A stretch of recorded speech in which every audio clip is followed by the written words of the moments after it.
পরশুরাম আজকের পর্ব ধারাবাহিকের শুরুতে আমরা দেখি কর্ণ চ্যাটার্জি কাবিরকে ফোন করছে। কর্ণ বলে, কাবির তুমি ওখান থেকে চলে এসো, তোমার ওখানে থাকতে হবে না, পড়াশোনার জন্য তোমাকে মেরে ফেলবে। আমি বারবার বলছি কাবির, তুমি ওখান থেকে চলে আসো। কাবির চ্যাটার্জি জবাব দেয়, আমি নিজের চোখে পরশুরামকে দেখতে চাই। ওই পরশুরামের জন্য আমার মান সম্মান, আমার রেপুটেশন, আমার ফ্রেন্ড সার্কেলের সব সম্পর্ক নষ্ট হয়ে গেছে। পরশুরাম সামান্য স্পেশাল ব্রাঞ্চের একজন অফিসার, আমার কিছুই করতে পারবে না। সামনে আসা মাত্রই শ্যুট করে দেব। তবে আমি দেখতে চাই কে এই পরশুরাম। পরের দৃশ্যে কর্ণ চ্যাটার্জি লাড্ডুকে জিজ্ঞেস করে, তুমি তো পরশুরামকে চেনো, বলো পড়াশোনার সময় সে কেমন থাকে। লাড্ডু বলে, আমি বাড়ি যাব, মায়ের কাছে যাব, আমাকে বাড়ি যেতে দাও রাক্ষস দাদু। পরশুরাম জানতে পারলে তোমাকে মেরে দেবে, তুমি পরশুরামকে কিছুই করতে পারবে না, এটা আমার চ্যালেঞ্জ। একটু পরে কর্ণ চ্যাটার্জি আবার কাবিরকে ফোন করে, পরশুরাম কি এসেছে, দেখেছো পরশুরামকে? কাবির জিজ্ঞেস করে, পরশুরাম এখানে কেন আসবে?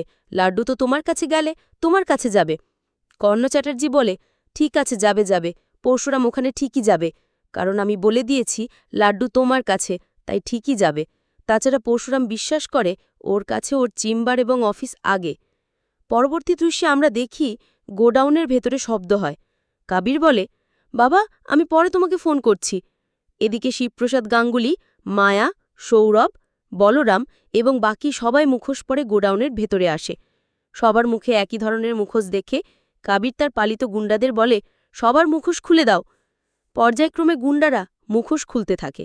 শেষ পর্যায়ে বলরামকে দেখে কাবির চিৎকার করে, বলরাম, পরশুরাম কোথায়? আমি পরশুরামকে দেখতে চাই, বল পরশুরাম কোথায়?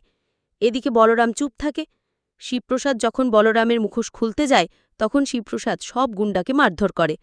এরপর কর্ণ চ্যাটার্জিকে ফোন করে বলে, যতক্ষণ না লাড্ডুকে বাড়ি পৌঁছে দিচ্ছ ততক্ষণ তোমার ছেলে আমাদের কাছে থাকবে, যদি উল্টাপাল্টা কিছু করো তোমার ছেলেকে এনকাউন্টার করে দেব। শিবপ্রসাদ ফোন রেখে দেয়। পরবর্তী দৃশ্যে আমরা দেখি লাড্ডুকে যেখানে আটকে রাখা হয়েছে সেখানে আরাধ্যা, জিৎ মুখার্জি এবং কর্ণ চ্যাটার্জি উপস্থিত। কর্ণ চ্যাটার্জি বলে, আমি এখনই লাড্ডুকে বাড়ি পৌঁছানোর ব্যবস্থা করছি, তা না হলে তারা আমার ছেলেকে এনকাউন্টার করে দেবে। আমি আমার ছেলেকে হারাতে পারবো না, আমার জীবন, সংসার, মায়ার সম্মান, রেপুটেশন সব শেষ হয়ে গেছে, এখন আমি আর কাবিরকে হারাতে চাই না। জিৎ মুখার্জি লাড্ডুকে জিজ্ঞেস করে, তুমি বাড়ি যাবে তাই না?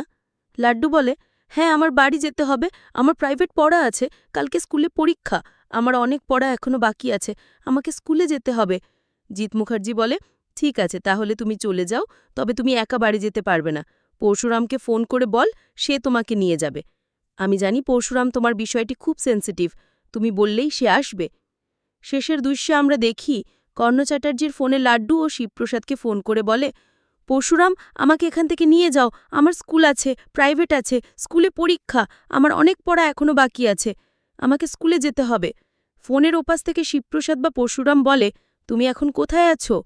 এদিকে লাড্ডু, জিৎ মুখার্জি, আরাধ্যা এবং কর্ণ চ্যাটার্জিকে বারবার বলে, তোমরা লোকেশনটা বলো, কিন্তু সবাই চুপ করে দাঁড়িয়ে থাকে।